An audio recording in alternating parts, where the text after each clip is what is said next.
Welcome back to the Box2Box podcast. This is episode 52, and today we'll be talking about the Manchester Derby, what needs to change in the game of football. And Real Madrid lose to Valencia, who should be taking their penalties. And Ten Hag could be managing in Serie next season. All that and more on the Box2Box podcast. Let's go. You ain't going home, Your bro. Honor, I'm sorry. Your Honor, I'm sorry.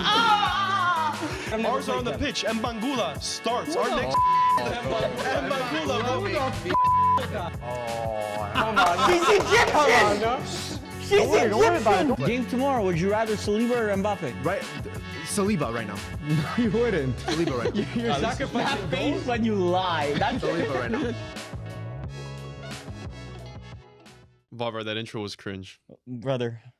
You guys are like 10, 20 seconds delayed. They were laughing at the "let's go" that I gave. I kind of changed it up this week. Producer D wanted to redo it. Yeah, he's like, cut, run that back. Great way to start the week, Varvar. But Box week. it is episode 52, and Firms isn't here, but Firms' shirt is here. His forgot to bring it. presence is still His felt presence in the is room. here. I feel like I'm inside of him. In a way. So I still can't get away from Barca fans for 1 week. No, you thought From you had a Barca break. delusion for 1 week. Okay, so I put this kit on, and I had like a revelation. Some would say. Really? I realized that Barca fans made me hate a team which I once loved, bro. Barca was my second. Like Barca was like one of my favorite teams growing up. Yeah. Messi was my favorite player, and they made me hate it.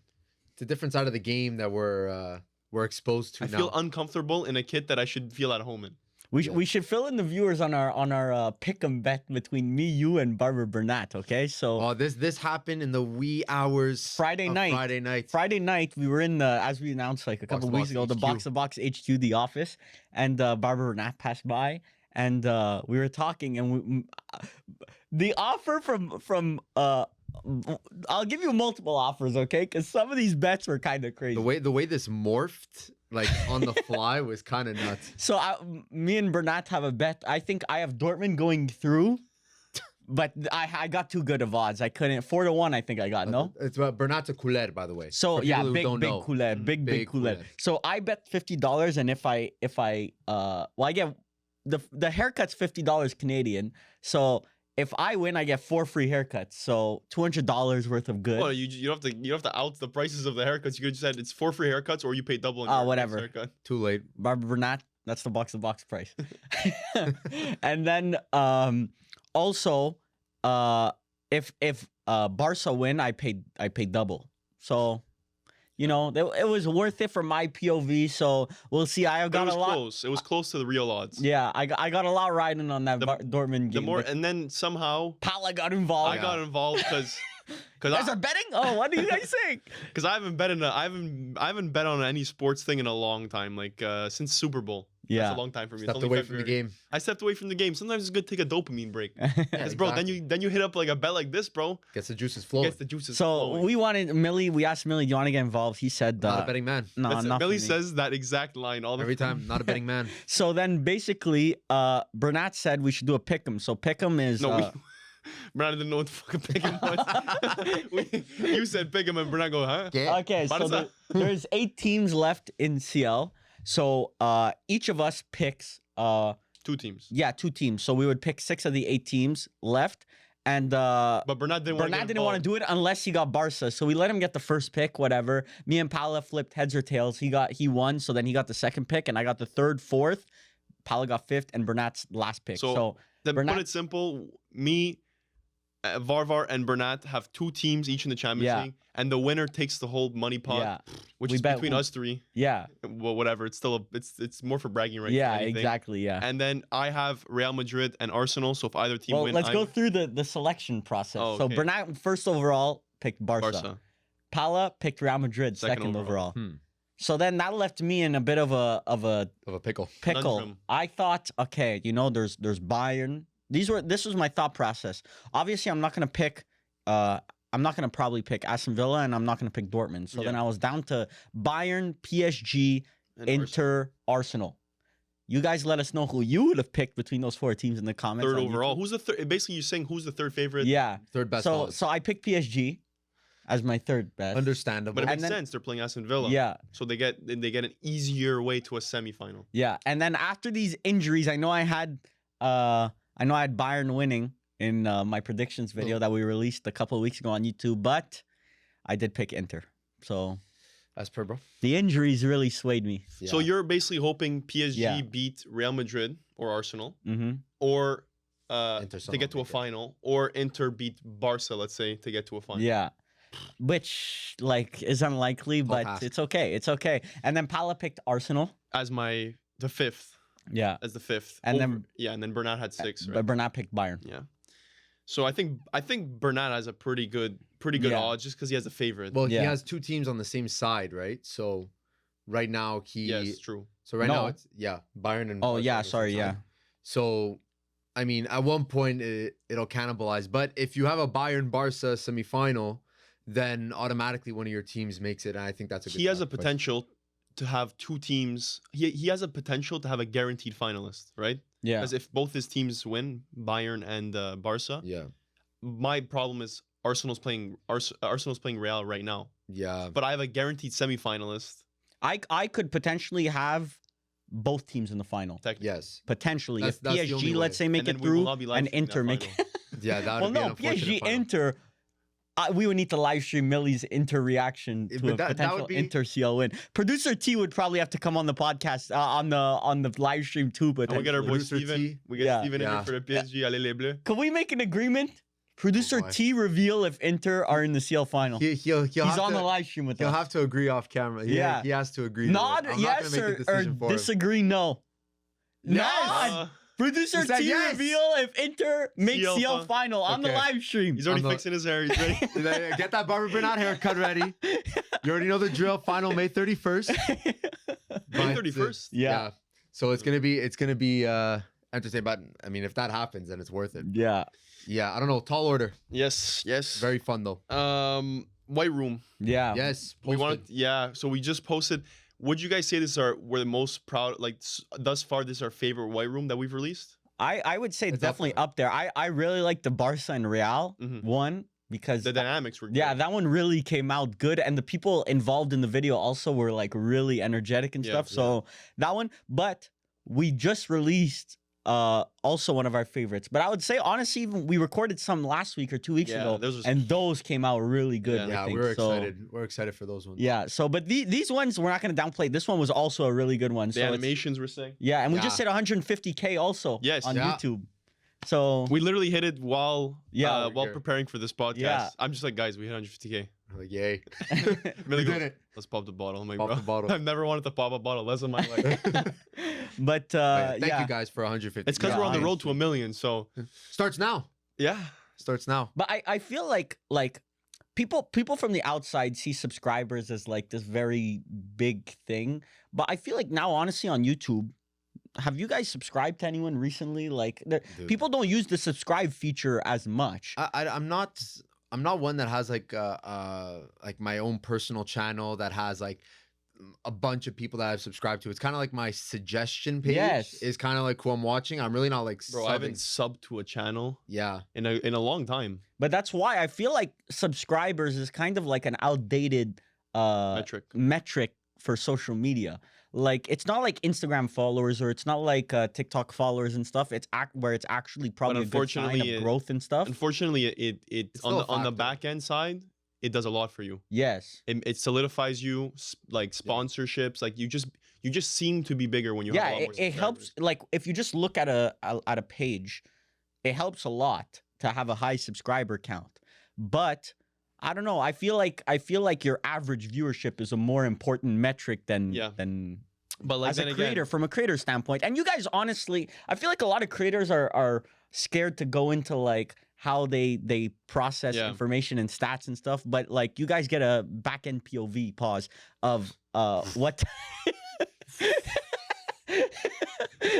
I said it, and I said, gotta Yeah. fix that one right away. That's crazy. Back end POV of how we think. So run it back. Right it yeah. back too. because like I feel like back in the day, a lot of these channels that are like 1 million, 2 million, 3 million subs now, they get a lot of their followers right now from shorts. Like Yeah. shorts are a glitch for getting subscribers, but those subscribers normally don't go to your like long form content, Yeah. and then also You have unnecessary follower numbers. yeah, and then also back in the day people used to subscribe and it was a lot more useful. I remember when I used to subscribe to a bunch of Minecraft YouTubers that I used to watch, like I would go on my Yes. subscriber page as opposed to my recommended. yes, Oh, now that's now Bro, now I- it knows the time of the day, bro. yes, It's nighttime hits, bro. The sun sets, it starts recommending me camping videos, bro. yeah, Because it knows when I'm in bed, bro.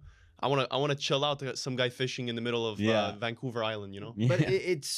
it suggests the videos that I would most likely be watching Yes. anyways. Like I don't need to subscribe Yeah. to a creator when every time I open up YouTube, like their most latest video ends up popping up on like my first few Highlights. goals. I get F1 all the time. I Yeah, always get exactly. my F1 highlights there. But this feature now puts so much stress on us as creators that we can't miss on videos. Because if you, let's say we miss on a video where, oh, you know what, you guys don't click on that video and then you don't click on the next one, it puts a lot of stress on us because we have to start releasing content that Yeah. that you guys really would click on Yeah. on a For You page, let's say. But it's beneficial for YouTube to keep the algorithm that way. Yeah. Because it leads to them getting the most amount of watch time. yeah, All they care about is you just staying on the thing. yeah, You just staying on the channel. They don't really. But Don't really care about anything this White Room video that we just released, like I found like we did a watch through, and I was like, it was very like I didn't feel like it felt a lot shorter than what it was, yeah, in my opinion. Those animations really broke it up too. Like, yeah, I think overall it was a very well packaged video. So, yeah. And the results surprised. I'm not gonna Yes. say anything, yeah. but the results were very surprising. So if you guys want to go see that, check that out. We'll see. Yeah, We'll see how it does. It Yeah. goes slow start, but Yeah. I think that's a video that could be timeless. Most of the White Rooms are slow start. Except for the last one. Was the last The, one? the or last the last one the was Barca one. the last one relative to this one would have been a 4 out of 10. This one would have been 9 or something. Yeah, It- but I it's feel like sort of like- YouTube puts those out of tens just to stress you out. I don't know. Oh, Yeah. that's our biggest metric. That's the Yeah. metric we spoke about the yeah, most. Yeah, exactly. Anyway, people can't relate to that because it's like on the back end. But Yeah. this is a cool topic that I think you want to talk about. yeah, So we were like, I think we all individually on our own time without speaking to each other were watching the Washington game where Washington For played. hockey. Yeah, Yeah. Washington played a New York Islanders. New York Islanders, and Ovechkin had passed Gretzky. Gretzky's record for the most amount of goals in NHL history. I know Which- we're not a hockey page, but then it got us thinking: how does this correlate to a football stat? And how difficult would it be to pass the Yeah. Gretzky equivalent record, which is Cristiano Ronaldo? Yeah, holding for club and country. Yeah. But also like, and once again, I'm gonna say this, and all the Ronaldo fanboys are gonna say, "Oh my god, you guys are haters." But like, the issue with Ovechkin's stats compared to like, let's say a Ronaldo stats is that Ovechkin scored all his goals in NHL. You can't really debate that. Yeah. Ronaldo, we consider a goal in the Saudi league as the same as a goal as he was at Real Madrid. Although Varvar, that's why I looked up the stats, because he's still, I'm pretty sure, almost 100% certain, he is still the leading goal scorer in the top 5, just top 5 league goals. Oh all yeah, time. I'm not saying So but the number is a lot now lower than inflated. it should be. He's- Yeah, it's inflated. he has scored 94 goals plus his 4 for Sporting. He scored 98 goals outside of the top 5 leagues. Yeah, but So- that's yeah. also including like international friendlies against Liechtenstein who I don't have have the a same top thing in player. mind. Give him glory, give him fire, but he's scoring a brace Yes. versus Yeah. But look, still an incredible player, and honestly, without all those goals, he'd probably still be top goal scorer. So give him his flowers. But I don't know. Do you guys think that it's possible for if there's any player right now in world football that can break that record? Who do you think it is I think it's an unbreakable record. from the crop of players we have now? You know the It's tough. Mourinho Yeah. unbeaten record at home? This is a similar like direct Oh no, like, Mourinho was not it unbeaten. was, Well, unbeaten defensive at record. home also for Yeah. what 10 Chelsea- years, yeah. Yes, and almost Chelsea, 10 years, the and Chelsea defensive record. 14 goals allowed in a season or That something. record, I don't think. Yeah. I don't think anybody's breaking those two records. Yeah. But Maybe Arteta if he fields like 7 center backs, but yeah. yeah. But this record, this Ronaldo record, I don't think there's a player. I don't think there's a player. Mbappe has the closest chance, but Mbappe would have to consistently put out the same output that he put out last season, every season for the next 10 years to get even close. I'd argue Haaland actually has a better chance than Mbappe. Yeah, I- I could see that. I think the one player that actually has a chance, but then has a chance means he just got injured now, Haaland, so he's missing basically a couple months now. And the thing about Ronaldo and Messi, well, more Ronaldo even, Didn't get injured. Yeah, they That's didn't miss games. that's incredible. They didn't miss games. Same thing with Ovechkin. Never really got injured, except this season also. But the real thing is health. Like if Mbappe and Haaland don't get injured for let's say the next 15 years, they could come close.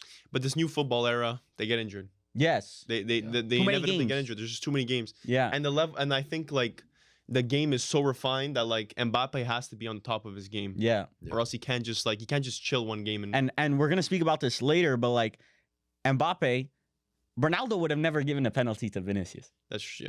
Like you gotta be a bit selfish.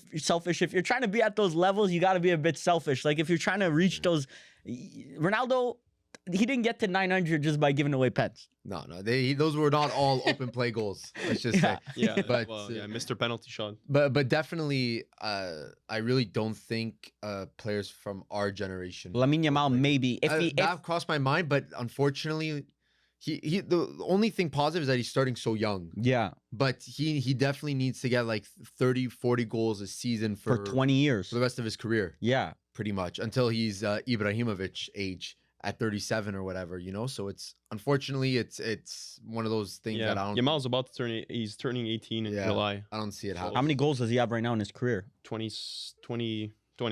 What do you think? What do you think is harder, breaking the goal scoring record in the NHL or breaking the goal scoring record in world football? Football. No, NHL. Harder? Definitely harder. Harder to break the record in the NHL. No. I would say so because the crop of players that get into the NHL are so Millie, small. just to put into perspective, Austin Matthews is 27 or 26. He has 400 career goals right now. So But theoretically, Austin Matthews, if he plays another 10 years and scores 40 goals a year, do you think could get to 800 something. You think Austin Matthews will play for 10 years and score? He 40 could, goals a he season? could, yeah. But I don't see any player in world football right now even coming close to that Ronaldo record.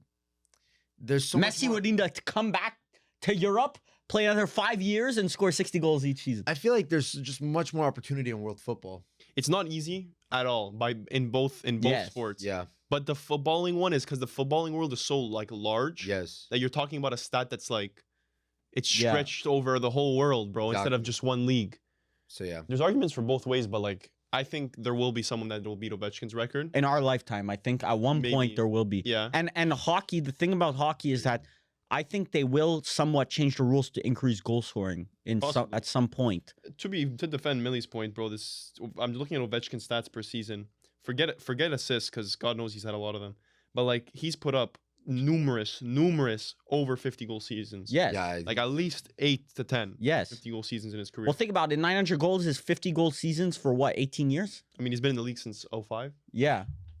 And he 20 years. lost 2 years of his like prime. Some would say COVID wasn't really his prime, but COVID and 1 year for a lockout in the NHL, which is basically when owners can't come to an agreement with the players over like some specific contracts. Yeah, but I mean, it's a good 18 to 20 seasons Yes. of pure dominance, like 90 to 100 point seasons. Yeah. He's basically the Ronaldo of.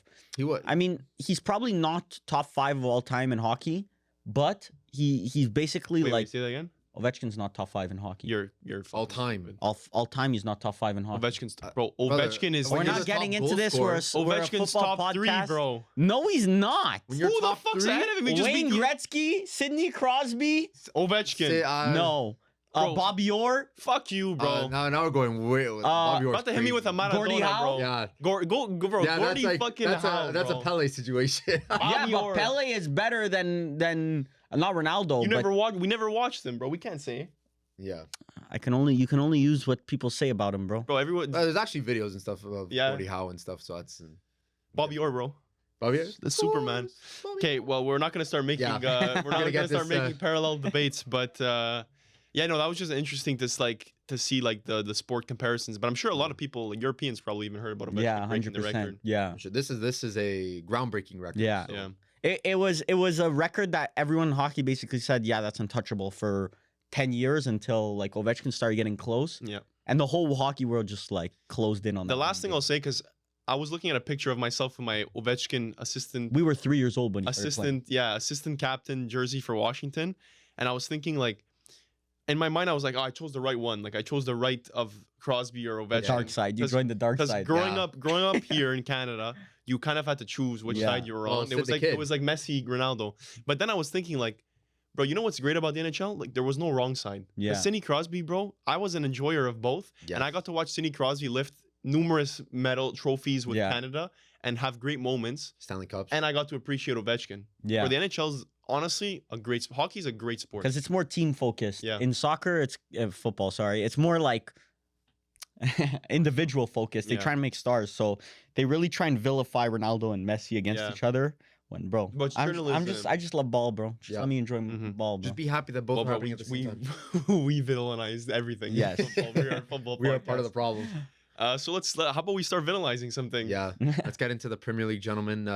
First matchup was unfortunately Liverpool shitting the bed against Fulham, Yeah. 3-2, but doesn't really change much in the title race, unfortunately. Yeah, it only So- makes it closer, bro. It's good. We get to keep speaking about the title race Bro, on the if podcast. if anything, does it change anything in the power ranking?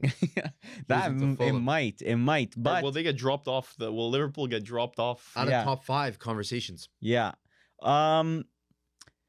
They're now Well, 11 points. actually, let us know in the comments. Would you guys, because we were debating on a schedule for the podcast, because we're debating when to do power rankings. Let us know in the comments. Would you rather next Sunday we don't release a pod, but we release it Thursday, let's say after CL, and we do a power rankings, or would you rather we release a podcast next Monday? But and there's a lot of details, Robert, because of the people and Yeah. I mean, it's too complicated. There's a lot of moving parts. Because if Yeah. we do it the Sunday, then There's a lot of things that happen. there's a lot Yeah. of moving things. We'll have to discuss that after But this but one. it just depends if people would want to see it like right after CL or they want those. Yeah, Sunday but they would games lose involved. out on a pod. That's the issue. Yeah. So Yeah. if it's you win, but at what cost? Yeah.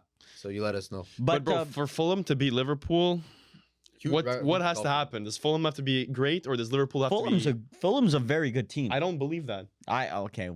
That's just inherently wrong. I don't They're a believe that. solid defensive team, and then they have good players on attack like Smith Rowe, Iwobi, Raul Jimenez. Raul Jimenez Bro, terrorized Canada. when you're saying Raul Jimenez, bro. Raul Jimenez. Shout out to all our Mexicans in the Discord. They know ball. They know ball. So Bro. Raul Jimenez has had an underrated Premier League career. This guy's always been low-key a mid-table well, I bagsman, mean, guaranteed you 10 yes, to but he got 15 goals a his year. concussion thing, that Yeah. kind of fucked him for a long David long Luiz, but he's been he's carved out a solid career for himself in the Prem. I'm not saying I would take him at Manchester United because he's better than what we have He's right now. fringe Caltiro at best. Yes, Fringe. for Fulham, yeah, and at Wolves he was a monster at Wolves. Yeah. I remember his Everyone prime at knows him Wolves. Everyone Yeah, knows him from Towards Wolves. the end, he just wasn't playing because of honestly, now I think his Fulham version of himself actually is better. Not better, I would say more known. Like I remember him more for Fulham Yeah. than I do for Wolves at Really? this point. Yeah, I would say so right now. But I would say that Liverpool next year, this is my bold, I'm going bold. If they don't re-sign Trent, they're not making top 4 next year. Going Bro, from we were title to talking not about making it. top I don't 4. think he was saying egregious. He was saying that Trent re-signing is more important than a Salah re-signing. I personally Kinda think so. crazy. Yeah, I think that you could look Salah. You're never going to replace the individual of Salah, but they will be getting a striker signing this summer because they need a striker signing. So you can replace Salah's output with 2 players, the right wing signing and striker signing. Don't act like, bro. You're the one that says that Salah's still a Ballon d'Or frontrunner. Like I literally just told you need 2 players to replace Salah, but you could do it. 2 players don't replace Salah. Yes, they 2 do. players that are available. Right on the now, market, you're getting though. nothing from your striker position. You're getting 0 from your Yes, striker but that position. yeah, but So if you and Salah's still putting Salah that gets output. 50 goals and assists, let's say this season, you replace that with a 25 goal and assist striker and a 25 goal and assist right winger, which it's not easy to find. Works in FM. That'll cost you 150 million. Yeah, but they're linked to Maybe like more. Hugo Ekitike from Frankfurt. Yeah, who- that's not getting Yeah, you to. That's great not for- replacing bro. Him, Yeah, that's not a Salah. him, and an elite winger is not replacing Salah. So what you're expecting? Like what would be a? Let's say Salah leaves in the summer. What's justified replacement Okay. for you? No, that's somewhat in realistic. my opinion, there is no. So even what you're saying, even if you sign like let's say Isaac and then you sign You just have to resign him. Okay, if you like okay, it would be. I'm not saying money's no issue.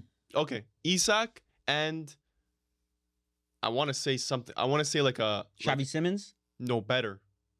I don't know. I think Better? Xavi I mean, Simmons that's and not bad. I think Isaac, Xavi Xavi Simmons and Simmons. Isaac is an adequate replacement for Salah. How's It's Xavi, pretty- Xavi Simmons started the season off really good, then he got injured. He got and injured. Did he bounce Now back? he No, he's doing hasn't well. played. No, he's doing He well. has now. he's He has played played. I'm recently. pretty sure, yeah. I don't know. Leipzig has been so irrelevant this season because they just sacked their manager, and I think they're sixth in the Bundesliga. They're not even on track to make CL right Yeah, now. we were all wrong about that, about our predictions. He played yesterday, and he Yeah. played April. He came back at the end of March, I think. Yeah. But yeah, back to Trent. I think replacing him would be much more difficult because every time you watch Liverpool play, they're literally a Europa League level team without him. That's why I say they won't make Europe. Europa level team that has a Salah and a Van Dijk and an Alisson. But the ball has to get exactly. But Bro, you you're look acting at, like this you is a look at- one-man breakout. It is not a one-man. It It is. is not a It's one-man. literally the ball Bro, just it's go to not a him. one-man It breakout. is. It is. I don't know regret what to inform Liverpool you. you watch. Yes, so are you saying that like Trent leaves, they won't be able to adapt? They won't be. Slot Even will if not you be able to try and change the play. replace Trent with a similar player, play style wise, you will not get anywhere near the output. But Surely not, teams but- could always adapt. Yeah, you adapt. Tactically, Yes. you adapt. But then you're starting to make Ibrahima Konate start having to be more important on the ball, which is not good. He's not good on the ball. Bro, you're basically saying like the system is Trent. We have to find a player of Trent's you see level. it I'm with- saying you have to make just a You different see system. it with Real Madrid this year with Toni Kroos gone. Like, yes, Real Madrid players are amazing players. They're all individually great. But there are players that link it all together. They're adapting, And he though. was... How are they adapting? Right This now year they're adapting. This year, assuming they don't win CL and it looks like they won't win La Liga, they could legitimately go trophyless if they lose that Copa del Rey final. And if you're going into a year where Real Madrid say they only win Copa del Rey, that's fucking embarrassing. We were saying the same shit last year, until they won both. Okay, right now, Yeah. snapshot, bang, snapshot. There's 8 teams left in the CL.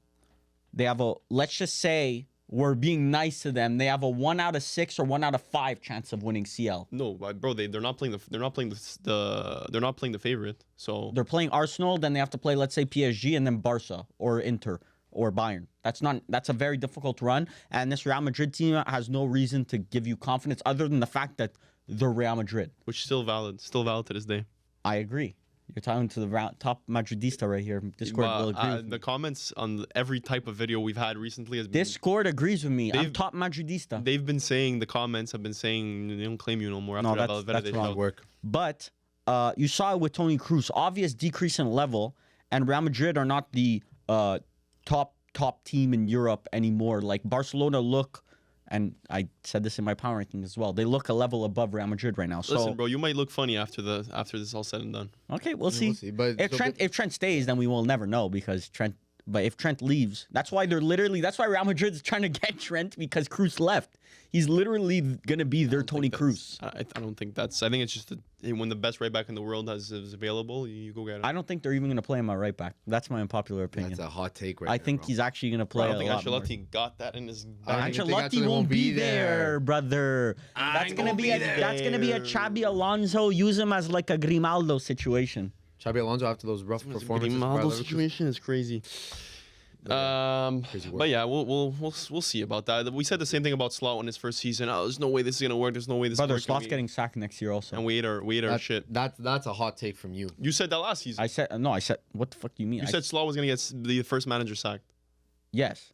I was wrong. Hands up, I'm wrong about that. and you're gonna be wrong next season. Next year, he's not gonna be the first one sacked. I'm not saying he's gonna be the first one sacked. I'm saying come the end of the year when they don't make CL because Trent left, he will get sacked. Crazy. Crazy Anyway. pinpoint that. Funny how we didn't talk about a certain derby first. We spoke about a Fulham Liverpool game before, a Manchester derby, but it was a little bit of a snooze fest. And Varvar, why don't you give us the rundown? From a neutral POV, Millie, as I walked into the studio, Millie was like, "So what do you think about that Manchester derby?" Tell him I on a scale of literally 1 to 10. said it without even him telling me. I'm like, from a neutral POV, that must have been fucking boring. But for me, I actually liked it. I think we played pretty well. And what? You literally told me that too. Now that the camera's on, No, I agree with you. But what's crazy Billy was to hitting me? a little. No, what's crazy to me During is halftime. that there was no team, not Manchester City or Manchester United. Nobody had that killer instinct near the end of the game to actually like win. Yeah, Which was like, well, you're saying like, oh, it was a pretty good performance. Yeah, I agree. Like from a whole minute 1 to minute 90 for Manchester United, that was a decent performance. But just for the overall state of the game, like this is supposed to be a derby that the Premier League hypes up as a heated rivalry. Both fan bases should be at each other's necks, but it really was not the case. Like, both teams really had nothing to play for. If we're gonna be honest, Manchester City kind of had something to play for because they have to kind of solidify that top 4 spot, but it wasn't the same stakes as it used to be. And I don't know. The Man City looked terrible. Really, really depressing. Bro, Yeah. Haaland, it's kind of, and I said this, bro, Haaland's off ball. But he was injured. What? Yeah. No. He didn't play. That's Yeah. what I'm getting at. Is that when Haaland plays and does nothing, he still does something by just being Erling Haaland, dragging defenders in. Pulling defenders. Because now Marmoush is not filling. He's not doing with the same thing that Haaland is doing. He's a completely different striker type of striker. So And Pep only we're gonna started see the 2 pullback. natural defenders also. He yeah, only but that's just Pep, bro. Yeah, it was Pep being crazy. He started playing Nico O'Reilly at left wing back, and he played Mateus Nunez at right. Basically, you're saying right back, but he was pretty attacking. So it was kind of crazy to see. But Bruno Fernandes, what a mid performance, Bruno Fernandes. Okay, Yeah, that's someone who didn't watch the game. Decent performance. Insane performance, and he was a standout. honestly, I thought, oh, okay, Bruno, you know what? He's a good player, but his best days were behind him. His first season was his best season. We won't see another season like that, but he's still going to put in good performances.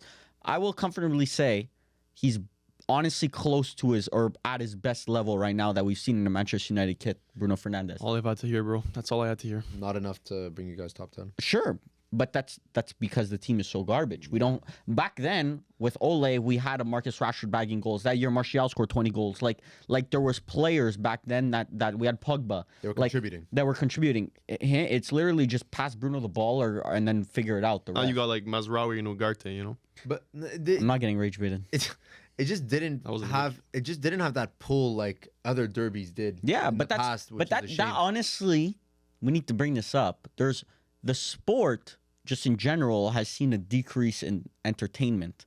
Now, from a tactical POV, yes, the sport is as good as it's ever been, I would say. But from an entertainment POV, are we like what needs to change here? Like That's why we've all prepared Yes. one thing today. We came in with some ideas on how we're gonna fix this sport. Yeah. One rule. What's one rule, Millie, that you would change to actually push the sport forward in terms What if of we got the same entertainment? change? We'll see. I have I have a kind of unique change that I heard online. I know. Listen, Varvard, Manchester United, with the game that they We should kick had, them out of the sport. Yeah. That would make it much more entertaining. Yeah. just need to be gone. But I do think that from a macro point of view, like international football just needs a whole new overhaul. You cannot have this many games for international football and these players because just the allure of playing for your nation is not the same as it used to be 10, 15 years ago. Brother, these players are playing for their country every 3 months. It's really nothing new. But back in the day, it was an honor to play for your country. I'm not saying it isn't now, but it was something special. You were going to World Cups. Every 2 years you would get a call up. If you had one great year and one garbage year, there's a chance you wouldn't even be called up to your nation. But now it's like you could have a couple good months, you get an opportunity. So you're saying eliminating the international breaks is what you're saying? Give players a bit more rest at least. But how does that make the sport more entertaining? Because then these nations aren't playing like if Italy wasn't playing every 3 months, we would be fiending. We would be freaking out for Italian football to watch those international games because it's so rare to see these players play with each other. But now that we're seeing them play so much, it's very difficult. It's not as entertaining as it used to be. You know, hypotheticals drive a lot of interaction or curiosity. Sure. Creates industries. So if you see, like right now, Brazil is trash. But if Brazil weren't playing every then the 2 hypotheticals months, go crazy. you would say, "Oh my God, who's going to win the next World Cup?" Rafinha, Brazil's Vini, definitely up Rodrigo, there for yeah. one of the favorites. But now you're gonna look and say Brazil's nowhere near. But you're saying because now we have more because now we are more informed, the sport is less entertaining. I think the only good takeaway from that would be that you can spread out European top 5 league football more because of the no international breaks. But I would actually offer a counter to that by saying domestic leagues actually get more. Bro, if we had just a straight season, no international breaks, you would never fiend your team playing. Yeah, you would never fiend your team playing as much as you would after a 2-3 week internet. Bro, when those international breaks hit, and we make content, so we know, like, bro, you can sit there and be like, bro, I can't wait for Prem to start. I can't wait for Prem to start. So it kind of creates mini hype for domestic leagues to come back at the same time. So you're just straight, either you bundle all that hype and put it towards, like you said, the big tournaments, or you keep it and it's like mini. Yeah, but hype periods. who's to say that? Okay, we have how many international breaks this season? 3 or 4? 4. Four. Let's say it's 4.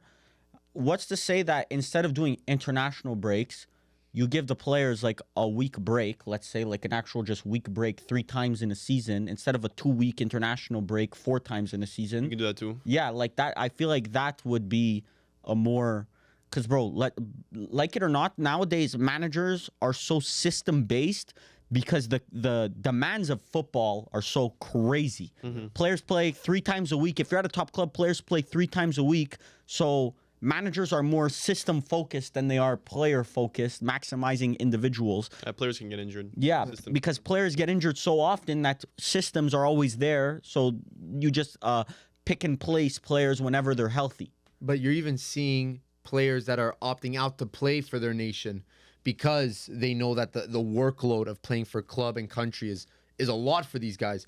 And there's no risk. Like, a lot of these players don't want to risk getting injured on international break. You saw Alphonso Davies didn't really want to play for Team Canada versus the US. Ends up getting forced to play, tears his ACL. Season's over. He just signed a contract for Bayern Munich. So there's He a signed lot. that contract at a perfect time. Yeah. too. Yeah. Fine. Sang that song, scored a goal, and then towards Towards ACL. So, like, there's a lot of risk coming with these international breaks. I think personally, you either give players more breaks or you just eliminate those useless games and make sure that international football is dedicated. It gives a guy like Spalletti time to develop the Italian national team and actually have a system going into a tournament, not just. But although the counter argument, it would make those tournaments more. It would make it more entertaining because no one would have proper tactics. Yeah. It would be a free for all of just talent, which is pretty sick at the same time. Yes. So that's a decent point. The way I saw it was, next season in the Premier League, they're making it so that if a goalie takes too long to take his goal kick, it's a corner kick. I'm saying extend that to throw-ins. So a guy that takes a throw-in, it could take him 8 seconds, he'll get a yellow card, then waste another 8 seconds to throw it in. And if he's not on 4 yellows, he doesn't care. He doesn't care about suspension.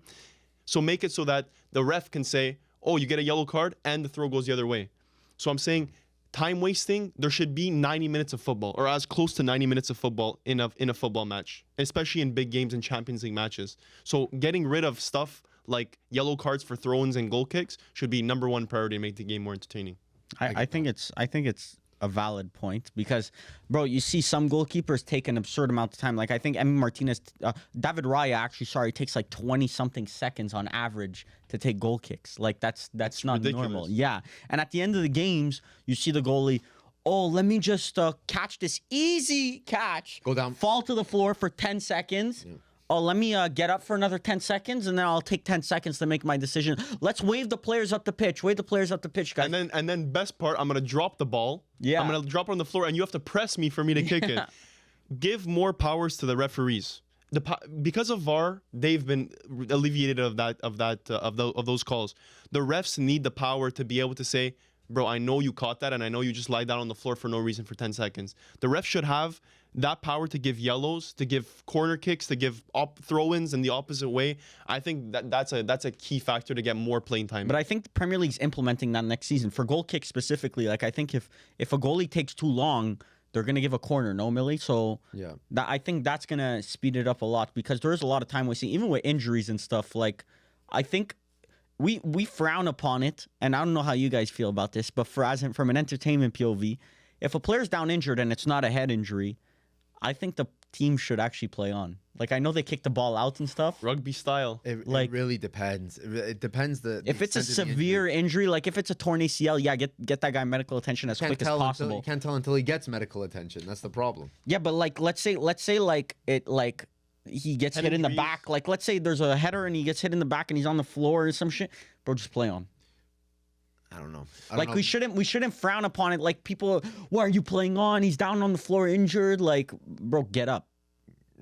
Like, bro, it's that simple. Just get the fuck up. No, because like casual viewers, bro, they'll tell you all the time, I stopped watching because there's too many fakers. Yes, a lot of North American fans are like, bro, it's actually embarrassing because it's so obvious that you're faking. Yeah, and because they watch sports like hockey Yeah. and stuff where, bro, I've never Players seen, play through torn ACLs Yeah, and they shit. just skate Contact sports. yeah, Like, they the just sports skate are- off the ice. So Yeah. and like rugby, they just play through it, but rugby the field is much bigger, I think. So you don't have the like what a soccer like in football. Let's say the guy gets he gets injured in the crease in the 6-yard box. Now he's stuck in the 6-yard box. So Yeah. it's tough, but that could be an interesting change as well. What I like about that is that you're eliminating the time wasting and replacing it with football while the game is going on, because I know they've been trying to implement, like, I think it started in the World Cup, the last World Cup, where they said like they're basically just add up the time and then add it as extra time. But that quality of football is not Yeah. the same as the first 90 minutes. Yeah, I don't like that. I didn't like it. The refs stopwatch every time the ball goes out and then adds Yeah. it. No, I wouldn't like that, because you can get games where it goes 30 minutes of extra time. Yeah, like it ends up being like plus 18 minutes, but these players are gassed. Yeah. Like that 18 minutes is not like real football. It's kind of just like both teams just trying to make it through the game kind of thing, you know? So any way to add quality football in between. Like, Maybe I have an during the idea. game. This is our collaborative final idea. You make like a rubric almost for like whoever decides on extra time. I don't know who does that. Is it the fourth ref? The fourth official makes the extra time call? For what, the amount of time? Yeah. It's a stopwatch. So yeah. But it's communicated from the first Yeah. ref, and then So you make blocks. So he calculates all the time that the ball has been out. yeah. If you fall within, let's say, 15 to 25 minutes of the ball's been out, then you get put into a block of 8 extra minutes. So like Oh. you make blocks correlated to the amount of time the ball has been out. It's like So one of those step functions. yeah, like no, not a No, I don't know what to call it. yeah, Like but blocks. it's like more extra time but you don't want to, like you said, you don't want to add 30 minutes of extra time. Yeah. So if 30 minutes falls into the 8 extra minutes of extra time, that's how much extra time there is. Yeah, that's a The World Cup, you guys remember the World Cup? They were Yeah. just throwing 12-minute extra times at it. Exactly. That's why. And it That's was what I'm great. saying. It was But great. I just find you do that over a regular season. It's like, brother, Oh, these they're guys- playing full extra games almost. at that Yeah, point. these guys are gonna get gassed. But they are adding in the Premier League, at least they are adding the 10, 12 minutes because VAR checks do take a lot of the Yeah. time. yeah, but those players are taking breaks in Yeah. between. So Well, I guess. my rule that I do want to add, and you guys are gonna have to hear me out on this, is I believe golden goal should be implemented into just regular games. We should cut out draws. The biggest, most depressing part ever is when a game ends as a draw. It's the worst thing ever. Now, obviously, there's games where it ends as a draw, like the 4-4 Juve Inter, where it's an absolute insane game. What would make that even more insane is if those two teams after 4-4 go to extra time and golden goal wins the game. I get it from North American sports. If a team wins in 90 minutes, you should get 3 points. If a team wins in golden goal, you should get 2 points. If a team loses in golden goal, you should get 1 point. And if a team loses in 90 minutes, you get 0 points. So all you're doing is adding. But A you see, 2 point. yes, but then the tie is just as valuable to the teams that want to draw because they still get their 1 point out of it. Yes, but you Make can it- get an extra point also. And if that shit's not entertaining enough, give them 0 points Yes. for losing an extra time. Yeah, man, that's a really tough. It's a rule. radical change, but I do think, and look, this would have to happen because there are a lot of draws over the course of the season, so you would need to cut out probably like if you offered me golden goal, but you cut out a competition like the Carabao Cup, I would take that trade off.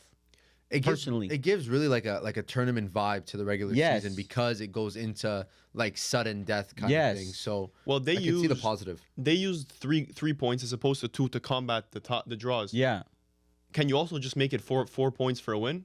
So then the draws become insignificant in the tables. I mean, all the records will get broken, but Yeah, it's true. I don't know. I feel like 4 points for a win, like then that's 4 draw. Like it's to a team like Spezia, it would when the seasons they're in Serie, it would be useless for them to draw 15 games of the season. no, because who Spezia is competing with are also going for draws. I know, but if they sneak out 1 win when Spezia plays Lecce, then now you have a four yeah. draws worth Yeah, of it makes value. it makes the games where let's say like an Ipswich plays a Wolves a lot more meaning is to it.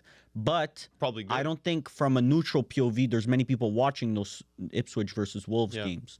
So if you're trying to get let's say you're trying to make the hardcore fan more entertained, yes, that's probably a good rule to implement. But I think all these goals of their league is to get more neutrals involved in the game.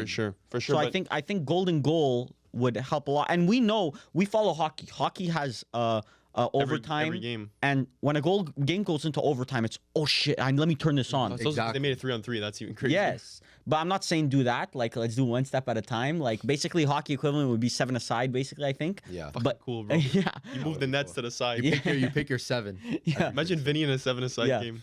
Imagine Ancelotti, Vini, we're taking you off for You didn't make that 7-a-side. 7.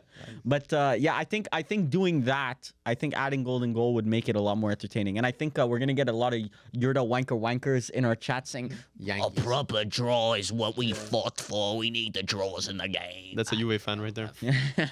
Last idea that I just came up with it right now. Mid-season 7-a-side tournament. Who says no? Oh my God, bro! Too many. We make the tournaments. Carabao Cup a 7-a-side tournament.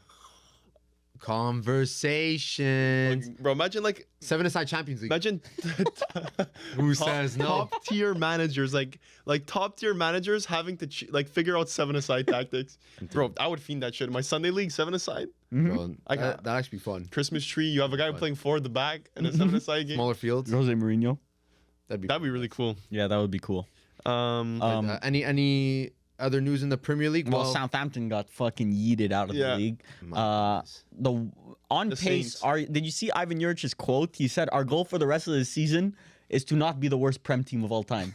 That's what he said. Their goal is now. yeah, that sucks. I think Honesty. that's something that you can say in Italian football, and I think he has to learn this. In English football, you can't say that. No, even Italian football, you shouldn't say that. You shouldn't say No, that but anywhere. I feel like Italian football in the media, you take more they're more open to honesty. In English football, you're just supposed to say we go out there try to win every No, game bro. and shit like that. Like this is like this is reality something the check, media bro. will eat you up for. But this is a reality check. Yeah. Like you're not you. Unfortunately, Ivan Juric was not going to save Southampton in the Premier League. It just wasn't Yes. going to happen. But 10 So- points after 31 games, and I know it's not all him. There's obviously Russell Martin, I think, was the coach before him. Yeah. So, but this for as a Prem fan begs the question now. The gap between the bottom 3, and I wouldn't say Ipswich. Ipswich are actually pretty decent. I actually don't consider Ipswich a guaranteed win when I face them. You should be winning, but it's not a guaranteed win. The bottom 2, Leicester and Southampton, the gap in quality between them and the rest of the Premier League is Shocking. massive. It's massive. Should we be decreasing the amount of teams in the leagues? Like, this is not even just a Prem question. It's a Serie A question. It's a Ligue 1 question. But Ligue 1, how do you? Let's say we do cut. Let's take Prem as an example. You cut the bottom 2 teams.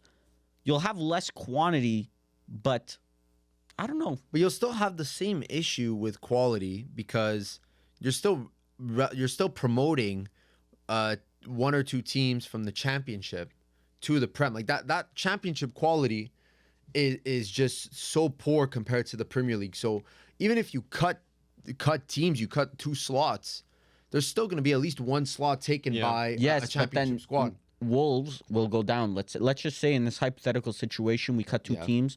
Wolves and Ipswich would get relegated in this current new format. Yes. They'll go down, but they'll still have Premier League level teams.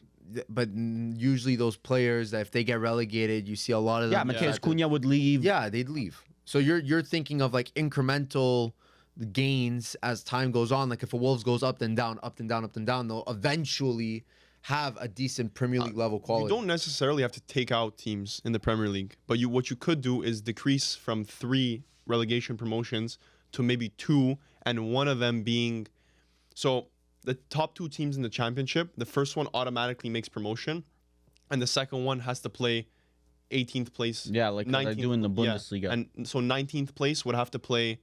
So who's in 19th? Leicester. And Leicester, yeah. So Leicester would have to play second place in the championship this season, and 20th place automatically gets dropped down because the winner should always get But then promoted. the issue is that you might get into a never-ending cycle of the same 4 teams playing each other. Because then, let's say even if the bottom 2 teams win, they're gonna go up to the Prem, get relegated, Yeah. and then they're gonna fight for probably against Leicester and Southampton next But at year. least now Yeah, you I have mean, it that's so the that problem. like only one team is guaranteed to be out. Yeah. 19th can save itself because you want more teams to stay in the league for a longer amount of time because then they'll develop to Exactly. become better. So like if you can stay up for 3 seasons, you're building something. Yeah. Most likely.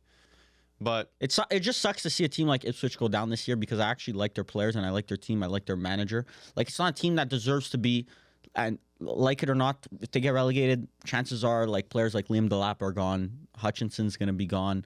Their left back League Davis is gonna be gone. Like they're gonna be gutted. They Sadly, have quality. yeah. But maybe even McKenna might be gone. Their manager might also be poached by, let's say, a team that goes up to the. For him, it's 2 more. All those players, it's 2 years if they want Yeah. to get back to the they'll be playing in. 2 like years. let's say Spurs end up sacking Ange, which I don't think they would, because at this point you would have already done it if you were planning on doing that. McKenna, But straight like to the- McKenna could go to Spurs. McKenna will have a bunch of job opportunities this summer, so you'll never know. Maybe Wolves too, but they like Portuguese managers because they have such a deep Portuguese connection. But yeah, that was Prem Talk for the week. I actually like the topics we went through this week. Like, what can we make the game more entertaining? It seemed it wasn't just like more of like a review. I kind of like these like what would you change kind of ideas. I know I'm telling you guys to let us know a lot of things, but let us know if you rather like We love the feedback. deep game review or like topics like this where we use the Manchester Derby, the fact that it was so boring for a neutral POV, like to speak about what can we change about the rules and stuff like that. Like we didn't go deep into the game.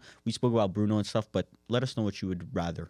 One thing we didn't mention the Chelsea game. Chelsea won versus Spurs midweek 1-0. Yeah, midweek, but then they tied against Brentford 0-0. Which was another 0-0. I actually went 3 hours of watching football today without watching a goal because I was like, when I turned on 10 a.m. Eastern Standard, I was like, what should I watch this morning? It was Chelsea Brentford or Liverpool Fulham. I was like, Liverpool Fulham, like there's gonna be 1 or 2 goals there. It's not gonna be a slugfest. Chelsea Brentford though, that's two attacking teams. That sounds like it's gonna be a very good game. And all of our friends are Chelsea fans. I can hate watch on all of them. So let me turn that game on. Ended up being 0-0.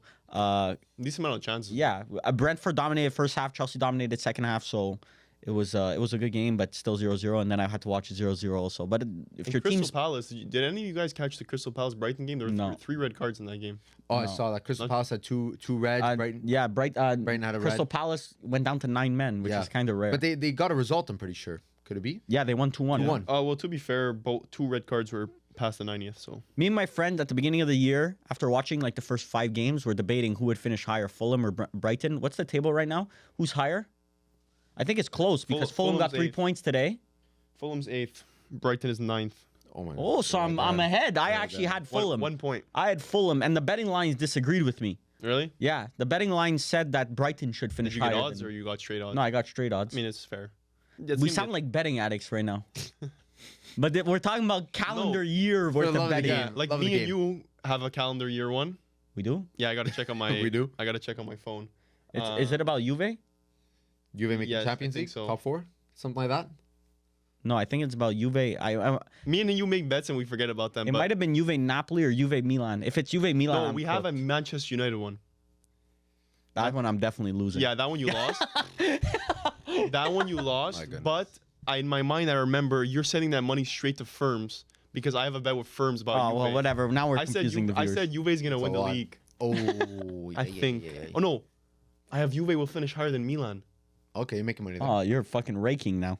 Making No, money. but I lost But one then- with you, or I lost the one with firms. Someone's. It's a Either three-way. way. It's a triangle. But listen, we like to bet with our friends because at least your Yeah. money's going to your own friends. Yeah. Everyone So wins, guys, everyone loses. gamble with your friends. And we don't bet that much. It's like $20 Yeah. like for a sandwich or some Yeah, shit. but gamble with your friends because 20 Canadian dollars, which is like shekels now at this Yeah, point. yeah, it's so. worth now. It's you go to Britain with £20. 20 with Canadian 20 dollars. Canadian dollars. I'll get you a Can I have a coffee, please? That'll be 40 Canadian. Mate, is that the fucking queen on your $20 bill? The Queen Elizabeth. Yeah, it's £20, mate. Here you go. Bottle of water. You give it to the homeless guy in London, he gives it back to you. I don't, Bag of crisps. I don't need this. But anyway, Plays the Monopoly money. So, yeah, there were leagues other than the Premier League that played this week. moving breaking on news. to La Liga. Barcelona, that's partially why I wore the kit today. They tied 1-1 versus the Real Betis. Anthony's Real Betis. Yeah, Anthony. I'm calling it Star Anthony. player, by the way, in that league. Yanked, by the way. ETW. But Yeah. do you guys see how much interaction each Anthony post gets on social But they media? know they're Yes, they baiting. know. They're baiting. But that just proves Man not United. good. Bro, what do Good. people love? There's 2 things people love the most in the world. They love hate, but they don't say it, but they love hate. And the second, they love love- they love an to under, hate. they love they do love to hate, but they love an underdog story. Yes. People love the comebacks. Yes. That shit makes people happy. So, anyways, Real Betis, just for you, my friend, 40 million this summer. Just for you. Just for you. Just for you. Is that what's I happening? don't know. East Coast Hopefully. said they have to crowdsource to get Yeah. to get Anthony. Did you see St. Pauli, a German team, actually crowdsourced buying a new stadium? yeah, Buying they the did. stadium. 27 million they the fuck outta crowdsourced here. from fans. 850 euros per person for fans. Yeah, they bought it. They ended up making enough money Yeah. to buy the stadium. It's That's crazy. crazy. Crazy work. So now See if Montreal can now a do bunch of I need other Inter to German, do a that. bunch of teams in Germany are now crowdfunding. following the similar way of doing it, where they're crowdfunding. That shit only works in Germany, man. I know. Yeah, legit. And then it's Fucking like it's all Germans. raffles. Like you'll get signed jerseys, Yeah. VIP dinners with the captains, and all that. Bro, that would Works. work. That would work. Maybe not like in North American markets, but in Europe it would work. Yeah, until you need to purchase $2 billion stadium, and you're kind of there like. Oop. Bro, until Fair change. until you're in Italy and then the owner of Lecce pockets your 20 million and fucking skips down. Grazie. Grazie, ciao. Grazie, fra. Ci vediamo. Ci vediamo, fra. Bahamas domani. Io e te. Fra, Vini. Oh my god. Crazy work. What were we talking about? Liga. Barca somehow bitches. ended up in Lecce. Barca bitches. But yeah, it's sad to say. I think La Liga is low key finished. Like I know it's a 4-point gap, and there is a Bro, that's a there is an El crazy- Clasico. There is an El Clasico coming up, but the way Real Madrid playing, like this is that weekend that. In the past La Liga races, you would say, oh, okay, Real Madrid are going to eat up those points, but they lost to Valencia. They actually dropped points.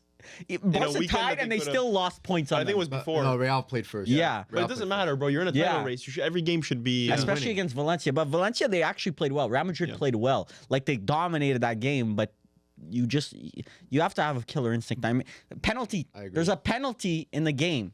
And Vinicius steps up to take it. All year, there's been debate between Real Madrid fans who should be taking pens. Some people say Bellingham. Some people say Mbappe. Some people say Vini.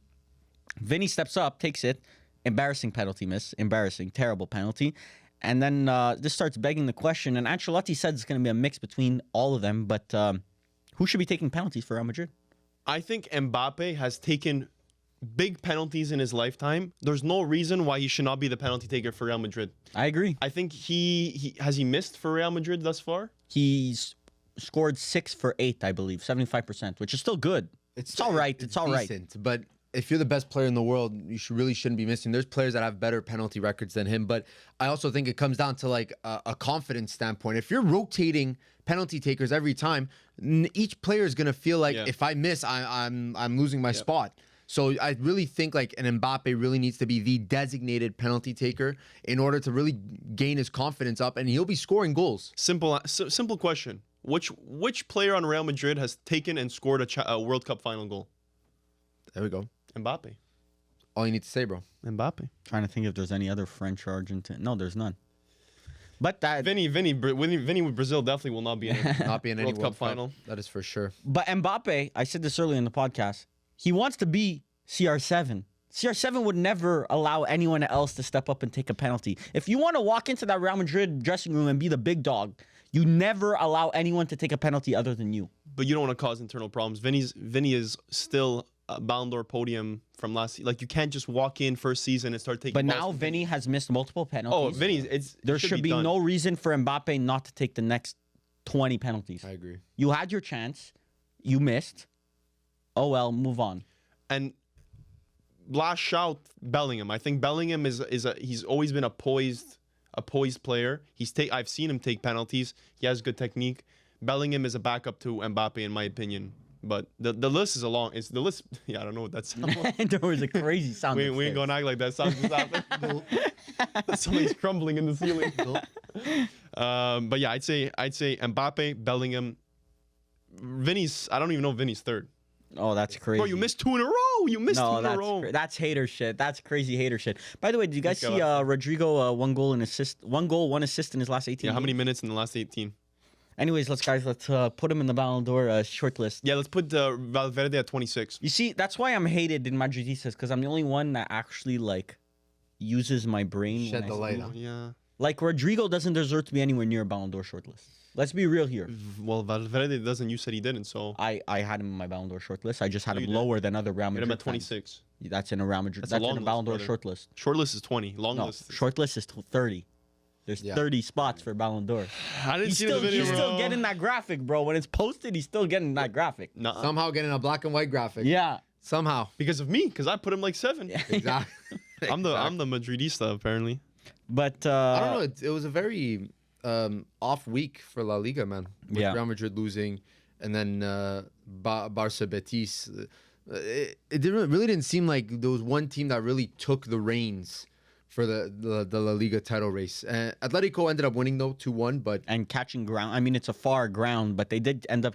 If Real Madrid and Barca get sucked into this end of year CL push where they're Oh, still dude. playing multiple games, maybe we see Atletico make a little comeback here because they're Let's only see. playing one game a week right now. Atletico, Barca, and Real are all in 30 matches. Barca's leading with 67 points, Real with 63, and Atletico with 60. So it's a 7-point gap if Atletico want to make Same it back. all games, all the same amount of games. Yep, all on 30. And I think it's actually achievable with Champions League, like you said. They would need to win every game, I think. yeah. Yeah. They would need to actually win every game. But look, there's they an El went through that Clasico in run there. before. Yes, that's true. But they would probably need the El Clasico to end as a draw. That's what they would probably need. Yeah. But I'm looking at the schedule, Atletico, I can see them going undefeated. Yeah, but they've done it before. I think we remember that patch of form where they won 15 games in a row or something like that, 14 games in a possible. row. They definitely have the ability to do it. Will they be able to do it? We'll see. I saw a graphic actually that Simeone, the last 8 years, I believe, the only trophy he has is one La Liga title. Yeah. Now, we were having a bit of a debate before the podcast started over whether that is underperformance or overperformance for a club like Atletico Madrid. I I said think you under. were pointing more towards underperformance. I think he's had spending. Like I think that Varvar countered that by saying that Real Madrid and Barca exist, which is a great point. But Two institutions. yeah, Yeah. It's context. but bro, you would think every once in a while, like every 3-4 years, with all your spending, it would come together.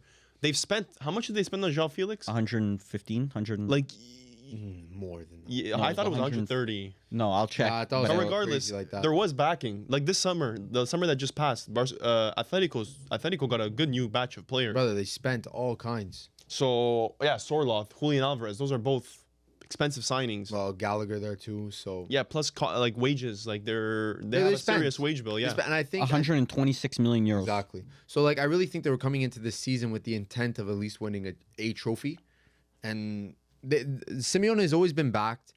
And I don't think people are calling him a bad manager for not winning. And there's no trophies. pressure on his job either, I would say. but that's the thing is he lives in a gray zone. He's living in a gray zone almost the same way Arteta is now living in, or Arteta was living in a gray zone when Pep was dominating the league. Because when you have a team like Barca and Real that are so like in theory ahead, there's never pressure that you should be winning. Like I'm pointing out that they've made 130 million euro signings, which should be the pressure. But then people would say, "Oh, but bro, it's prime Barca and prime Real in your league." Yeah. So you have to dethrone them. Same with Arteta. Like Arsenal fans for the longest time, including myself, we were defending Arteta by saying, "Bro, you're going up against one of the greatest Premier League teams of all time." Yeah, But City and Liverpool there. How long does that excuse last? What phase of Simeone or Arteta will we be on by the time it works? The issue is that you never see a Real Madrid slowing down. Like Barca, like slowed down for a couple years, but they've pretty much bounced back, especially since Flick took the helm. So it's like I don't see any reason to like question Simeone's job at Atletico. Like he's always been competing. You won't find better. I really for don't think he'll Atletico. find better. Oh, 100%. But it's more, my question was more of a Simeone POV. Like, do you not want to Oh. potentially, like, let's just say, which jobs this summer, which could potentially be open, do you think Simeone could even think about leaving for? You're really looking at probably some like a top team in the Prem, I would say, or There's none that are available this summer, I would say, top team in the Prem. Maybe Spurs. Spurs. but even But at I that, don't that's- think I don't Simeone think at I would Spurs. leave Atletico for Spurs. I agree. I wouldn't. Personally. I wouldn't. Yeah, I wouldn't. So I don't think that's a move. And then all the other ones are taken. Maybe Chelsea. If City. Chelsea aren't as confident in Enzo Maresca, Simeone would be pretty cool there. yeah, but No, too young of a squad. Way too young. Madueke, Sancho. Oh my god, bro. Oh my. Goodness gracious. That might be the worst manager team But pairing I could think But I of. pretty feel cool like to see, some though. players he would actually like. Enzo Fernandez is such a Simeone player that like a player like that he would We'd love. bring in DePaul.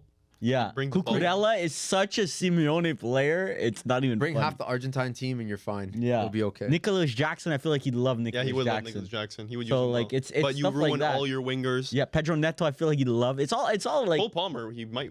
might turn him into a Griezmann yeah. 2.0. I don't But- know. but, like uh, Italy, I think I was speaking about this Juve. Even though he's an Interisti of the past, you replaced Thiago Motta with an Interisti again. Yeah, two But- Inter coaches in a row. But I think do he'd it. actually fit the Juventus DNA that Allegri set and the managers before that set.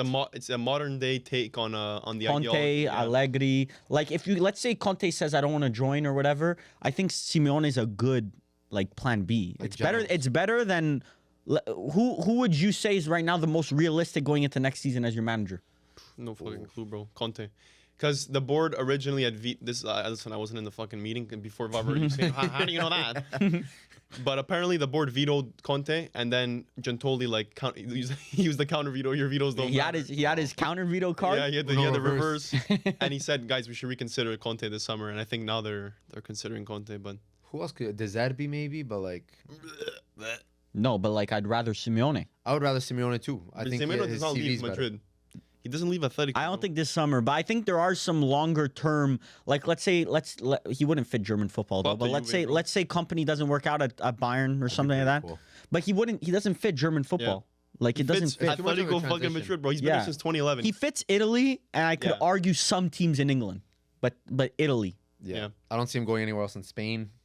Really. But then Italy, like I might as well stay at Atletico Madrid if I'm him. Stay at Atletico, bro. You end up making you're a mainstay in the Champions League Most every single highest year. paid manager. Yeah, Highest paid manager in the world. There's no reason to leave unless it's like, beautiful city. yeah, it is a gorgeous city. So it's like, unless you really see a clear opportunity, or you just say like, my chapter here is done. Like we kind of need to both move on.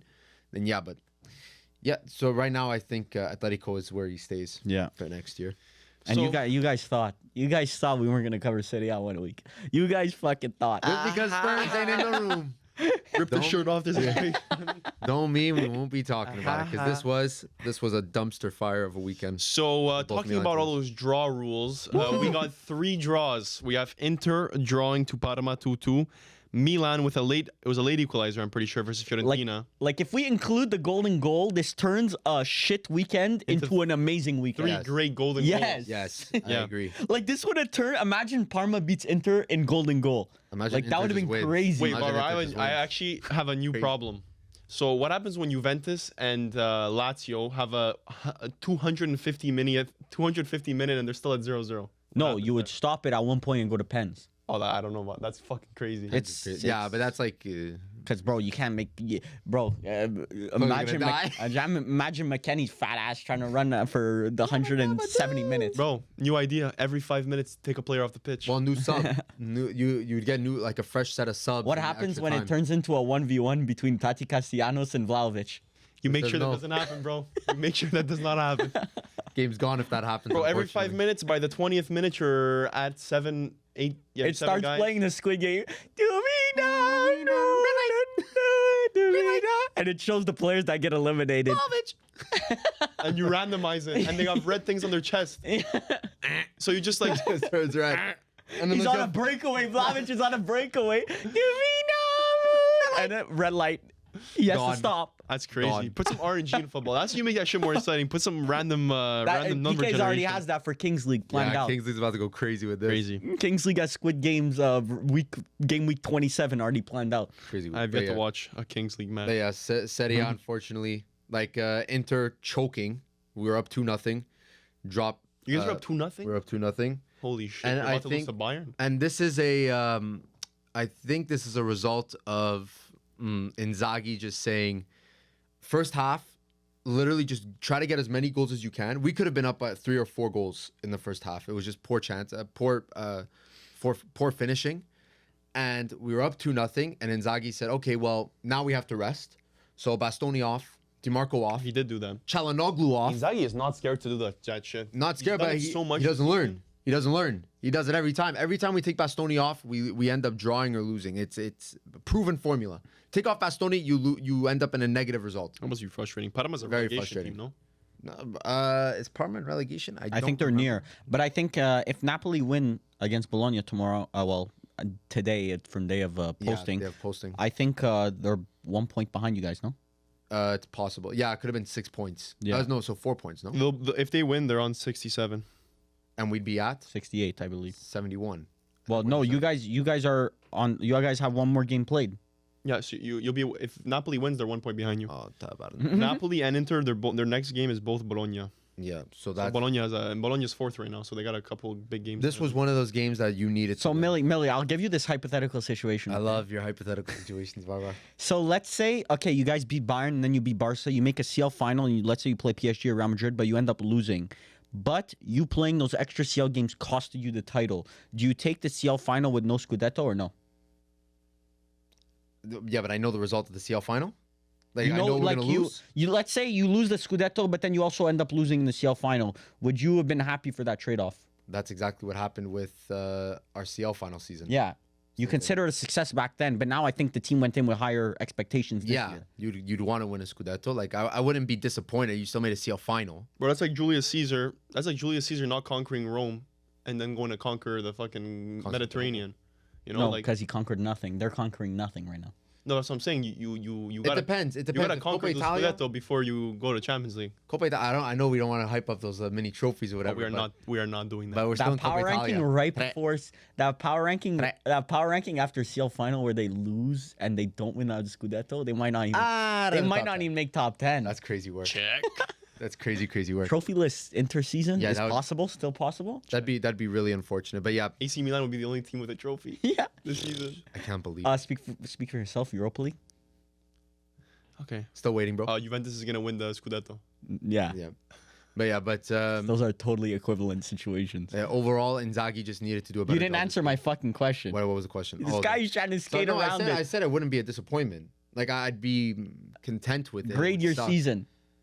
It's still like a 7.5. You still made a CL final. It's true. And if you ended up second and by 1 point to a Napoli that plays once a week. To a Napoli that you said is absolute dog shit, Yeah. by the way. I just said that it's You called them the worst team in the Serie A history. hated the game, bro. It's for the I love of the didn't. You game. didn't even call them that, but you, No, I you don't didn't. even. He agreed with it. I'm like, yo, I probably did. I probably I said probably that shit. did. I probably said that shit. Yeah, Inter need to do better in these games. The games are 90 minutes, not 45 minutes. Yeah. But next in Milan, Fiorentina up 2 goals. Keane, first 10 minutes. If they don't beat Bayern without Musiala, Conversation. this will be the greatest podcast week in the history of all podcasts. Bro, I need you to calm down, bro. Are you playing Europa this He week? might actually leave. He might No. actually leave the podcast. Like we're Bayern? gonna rage bait him so bad. No. It's on live on Tuesday? Yeah. Yeah, but that's first leg. That's different. Second leg might be a Bro, conversation. where's the first leg? Bayern? Well, Munich. Bayern. Munich. Bayern home. Bayern's home. It's Bayern. Bayern. Bayern. Where is Lazio. Fiorentina. Where's Fiorentina playing? Fiorentina. Juventus. It's in the city In of Juventus. Yeah. City of Juve. Yeah, that's Yeah. what I was thinking about. Yeah. Where's the game? Juventus. No. So it's in Munich. Listen, next you go down, second you leg go is down in a Milan. couple goals. You go down 3-0, bro. Kane hat trick. That'd be unfortunate. Bastoni ACL tear. Altaro You guys, Martinez. this is okay. This is crazy. This is crazy. Only Knock getting on better. wood, bro. It's Knock only- on and it wood. kept on That's getting crazy. better. Inzaghi gastro. Stomach I don't need flu. this, bro. I don't know. Right now. So much could happen, bro. The next week. I don't need this. But marquee game though this weekend, Firms FC was in attendance for this Yes, game. he was. If you guys didn't know, Firms is in Roma to watch. He went all the way there to watch Juventus. Just a watch Juve. specifically. Game ended 1-1 though. He wasn't the only spectator in the stands too, though. Who was it, Varvar? The legendary, the one and only Eric Ten Hag. And who is he here for, Varvar? When I first got the notification of Ten Hag is watching Roma Juve, I was like, oh, bro, my dreams are coming to fruition. He's going to become Juventus manager. That would have been funny. It's going to be the greatest day ever. But sadly, it was confirmed he's there for Roma. But I actually think it's a decent fit for Roma. I don't think, look, he's not going to win you Scudetto. Bro, he's ass. But he's not ass. We keep remembering he What are we looking at? What piece of information are we looking at? Ajax. What year was that?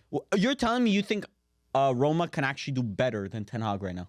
Bro, I would say that Vincent Kompany's Burnley was a bigger success than Ten Hag's Ajax. Bro, that is honestly one of the worst takes that we've ever seen on this channel. And there's honestly a lot of shitty takes, and a lot from you especially, but that's honestly the worst one. That might be, bro. You realize what you just said, right? And I'm all for Prem. I'm all for Prem. You know, like you just said, 19th place or 20th place in the Prem is better than making a CL semis. See, Conversations, bro. you know what you just got done to you? Don't even say rage baited because I'm not rage baited.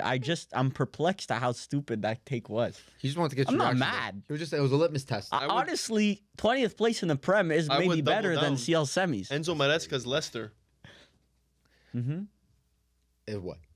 same level as Ajax. So winning the championship is better than winning the Eredivisie. Okay, sounds good. Thank you for that. I'll put that. Put it in the back pocket right there. Keep that one for later.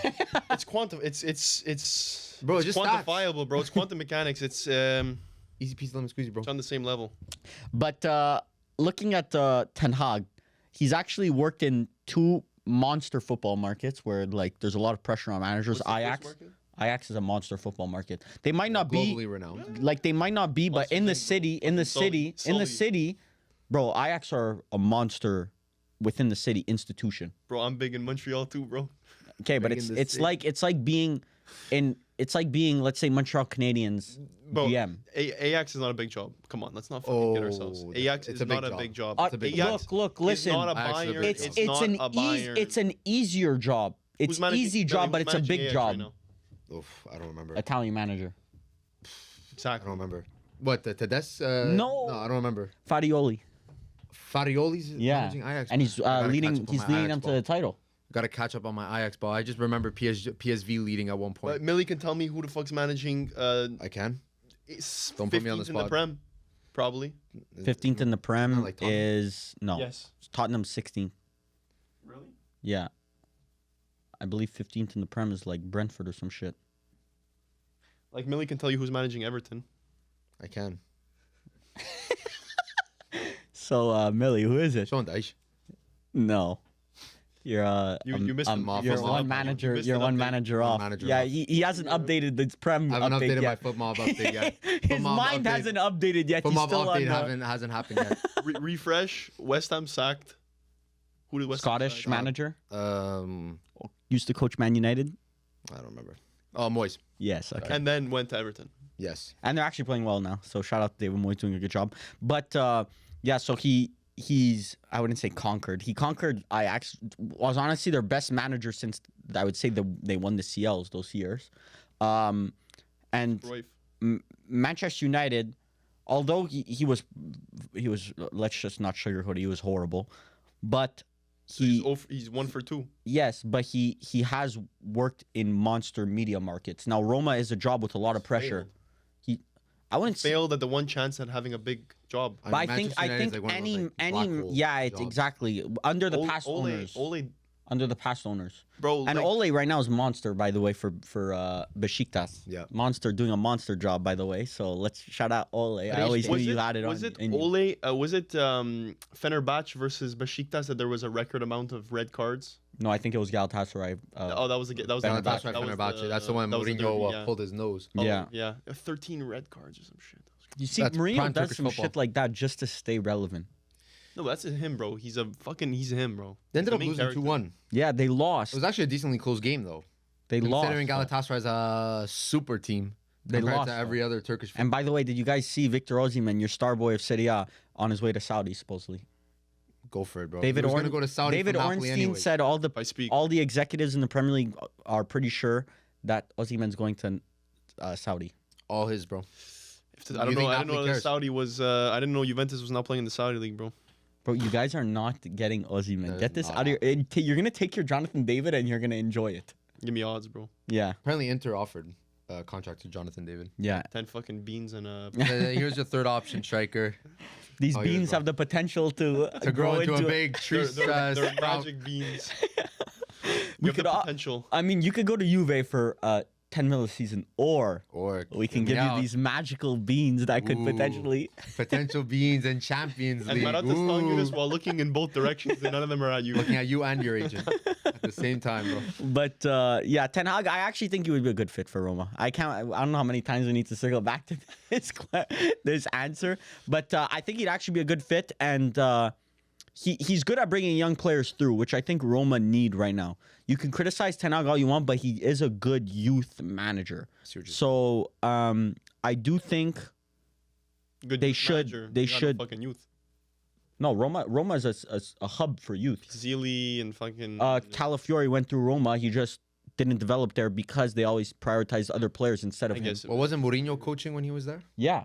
Yeah, it's tough. Well, I mean, Mourinho doesn't Mourinho- emphasize you. Mourinho- Dovik good. kind of still young. Kone is young. It's kind Yes. of core. Well, Dovik's 26, so he's... Dovik's 26. Yeah, Dovik might be actually be 28. Where that motherfucker been hiding at? The Girona. Yeah, Where legit. that motherfucker been hiding But at? Ten Hag, We'll see what happens. I honestly...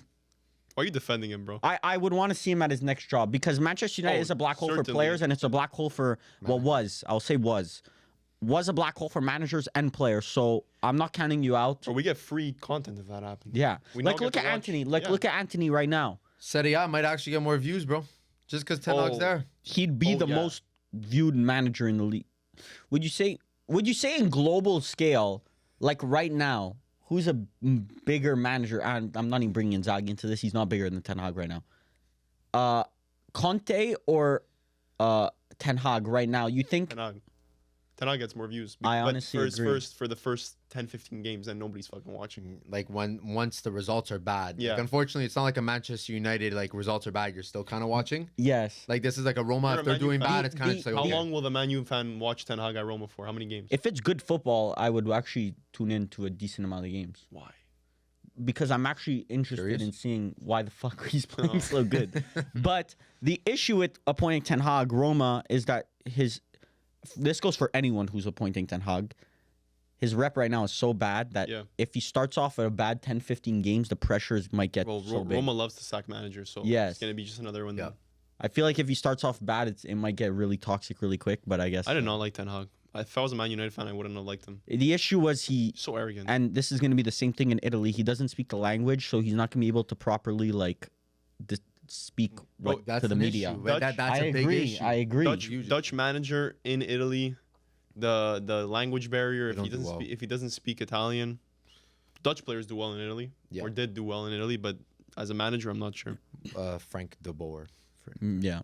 by the way. And then we'll speak about PSG for 2 seconds because PSG win it, Liga. ki- it kind of Congratulations. yeah, it is. Les Bleus. Félicitations. Bro, we're fucking barely in April, and this league title's already wrapped up. So it's kind of crazy achievement. And the last couple of years, I wouldn't say last year, but the years before that, PSG, the gap between the teams like kind of got smaller and smaller, but they were still spending way more than everyone. But they have been doing a crazy job on this project. And hands up to Luis Campos and Luis Enrique. Honestly, they're a blueprint for a lot of teams in world football right now, I would say. What's the blueprint? Having the Qatar, the country behind. Okay, yes. Obviously, that's a... Because let's not act like they fucking missed on 150 million euros worth of strikers. Let's not act like they didn't spend 200 but million on midfield. not before Luis Campos came in. But That's the all thing. before Luis Campos But came in, that's the sorry. embarrassment. When did he come side. in? He came in when he appointed Luis Enrique. 2 years ago, 3 years ago. Bro, that's Last year. Ugarte, that's Vitinha, that's João Neves, that's Goncalo Ramos. But that's look, Colomani. Ugarte's not a bad player. He just wasn't a fit. I'm just saying, like. But then like, you're you also spend- looking at a Desiree Doué, which at the time you were like, bro, they just spent 35 mil on some Yeah. French kid that has 6 goals and assists or 7 goals and assists, which obviously turned out. And you look at that team, they're all French, they're all young. João Neves for 70 million, even though I would say he was worth around that, that's a big risk to take financially. 70 mil on a player that's relatively Yeah, but they're able to brick. Like, bro, if Atletico Madrid spend 150 mil on 2 strikers, how much was Goncalo Ramos 80 mil, and Colomani? 80 mil. So you spend, let's say, 150, 160 million. If Atletico do that, bro, they're not. Simone's not getting funding for another 4 years, 3 years. But Goncalo Ramos has been decent this season for PSG. But decent at that price. Decent. He's not Yeah, even 80, he's not an 80 mil player, Yeah. but he's a decent player. But the philosophy has changed. You find like they're finding more value in what they're not going for spending. the star players They're anymore. not. They stopped going for star players. But honestly, what's crazy is that out of those like insane free transfer signings that they did that one year, like after the World Cup or before the World Cup, I forget. But the only one that kind of panned out was like Donnarumma. If you think about it, like Wijnaldum didn't pan out. Which is debatable, Like, even yeah. because he might be leaving for free soon. No, Is Donnarumma. it possible? I'm not sure if it's Yeah. possible. Next people year. in our break room when we were Yeah. in the white room. We're having a. But like Wijnaldum didn't work out. Ramos didn't really work out. Messi, obviously, Hakimi. Messi. I would say Messi Hakimi worked was out there, though. personally. Like a Hakimi lot was of there, people yeah, like to no, shit he on worked Messi's PSG stint. I thought he played decent. Not He gonna was- lie, he was great, he but- wasn't peak Messi, but I thought he was still a good player. But that you're signing a Messi because you feel like you have the team Yeah. to win a Champions But League, and they weren't one really thing that close. I've never seen Messi. I've watched Messi his whole career. I've never seen him give less of a shit. yes, He might care obviously, more for yes. Inter Well, Miami. I find Inter Miami He gives cares less more. of a shit. No. He cares more. Yeah, Well, I agree. PSG, like that guy was depressed. Yeah, He was living in a country. He didn't care. He came out and said that he really didn't like Paris. yeah, At all. makes sense. So He this- only speaks really Spanish, Spanish. and a bit of English. Yeah. I But- wonder his seasons numbers wise. But now PSG is really going for that like French identity, looking for players that are from French systems. So it's honestly like the gap is kind of shocking how far it is compared to other teams in Ligue 1, and they're mainly a French core. And I think Marseille, like a team like Marseille, has had a good season. They had a Yes. good transfers. They had a project. They had the Zerbi, and they still couldn't even get close. So But it's crazy. I think Ligue 1 is just it seems less competitive than what it used to be. I don't know. Maybe I just have my nostalgia glasses on. But is that the other teams being bad, or is that PSG being No, that's dumb? I think it's the other teams, bro. that's the other because- teams. Not like bro in Bro, Europe. Monaco were well, quarterfinalists. Lille made CL round of 16. Yeah, but Monaco, Lyon, we used to be They're very playing Man competitive. United in Europa League. Lyon were making quarters and semis or whatever in Champions Leagues. You had Monaco making quarters and semis. You Montpellier at one point. Like these were teams that were very, very competitive back 10, 15 years ago. But now it's just like they're more like a youth-centric team. But I feel like, and you guys, did you speak about this last week on the call of the call of Nasser Al Khalifi on the call with I don't think we mentioned on the all pod. the PSG, all the Ligue 1 execs? Like, this guy's just a bully for the rest of the league. Yeah, that was. I don't know if you saw this video, but it was like it came out like they made like a TV special about Yeah. it where there was a Zoom call with all the French team presidents. To discuss like their next media rights Yeah. deal and which one they should pick and how to get one and all that stuff. And then Nasser Al Khalifi was speaking, and then supposedly he was talking over everyone and stuff like that because he owns BN Sport also. They're The ones that owners. have the rights. Yeah. So then John Texter, who's the owner of Lyon, was like, Nasser, maybe we can let like other people talk because you're being like super disrespectful right now. He's like, John, you know nothing. You know Yeah. only cowboys and boots. You're from outside. You know nothing here. You know nothing here. You know nothing. And, Bro, it was like, like kind of crazy. Yes, but like it's he has the power to because without PSG, this league is Yes.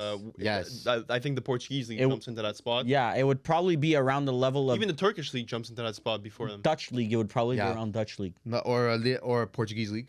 Yeah, no, it would Bro, be Portuguese league's better. Let's make Benfica. that fight. Let's put them all into a. France is Yeah. now kicked out of the top 5. We put all these guys. We make all Yeah. the top teams play. But against each they other. should low key merge, and they should low key merge with the Belgian league because I feel like if you like start giving teams like Anderlecht who have an insane youth academy, teams. They just Huh? fucking kick everybody out. no, but you make like there are leagues that have. Bro, we've said some crazy fucking recommendations today. Yeah, But this is like bro, it's because- revolutionizing football.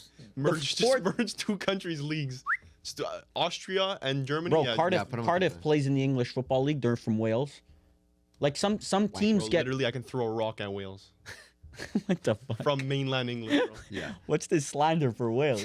What is it fuck me for? Yeah, well, No, all I the didn't- Welsh people, I love you guys. No, I'm man. saying it's bro. You don't even know one fucking Welsh, bro. I do know. Name one Welsh non-footballer. You should know. Let me think. You should know. You name me should one. know Fuck this. you. Yeah, I'm thinking of a golfer. There must be a golfer, no? Or is that Gareth Rory Bale? McIlroy. No, No, he's Northern Ireland. You just pissed off you just pissed off everybody that liked started you 10 you seconds just ago. started a war, by the way. No one can name a Walish person. Oh, Oh, there's some Walish. rugby players out there. Not bro. Welsh, a Walish. Bro, I've made this mistake before. It's never getting fixed. Yeah, no. Anyways, Move on. C'est la vie. Gareth Bale, Aaron Ramsey, There we go. That's all we need to know. Joe Allen. Easy peasy, bro. Easy money. But I think if they moved into a league with Anderlecht and Genk and stuff like that, it could actually be interesting. But for now, Ligue 1. We'll leave that in the suggestion box. Bobby. Yeah, exactly. Very nice. But I mean, are you looking for Welsh There's actors? Christian Bale's Welsh? Walish? No, no. Walish? I think it's It's Welsh. Welsh? It's Welsh. Stop saying no, I thought you said Walish. Walish. I was saying Welsh, and then you said Walish. I'm like, it's not Anthony Hopkins, Who the fuck is that? You don't. actor. Tom Jones. Read a book, bro. Touch grass. Oh my God, bro. He doesn't know Anthony Hopkins. Anthony Hopkins is Not even the most well-known Hopkins, bro. DeAndre Hopkins, clear. Bro, you know him. American. Barber, name me one movie Anthony Hopkins has been in. Batman? Has he been in Batman? I feel like he was, I don't know. Penguin?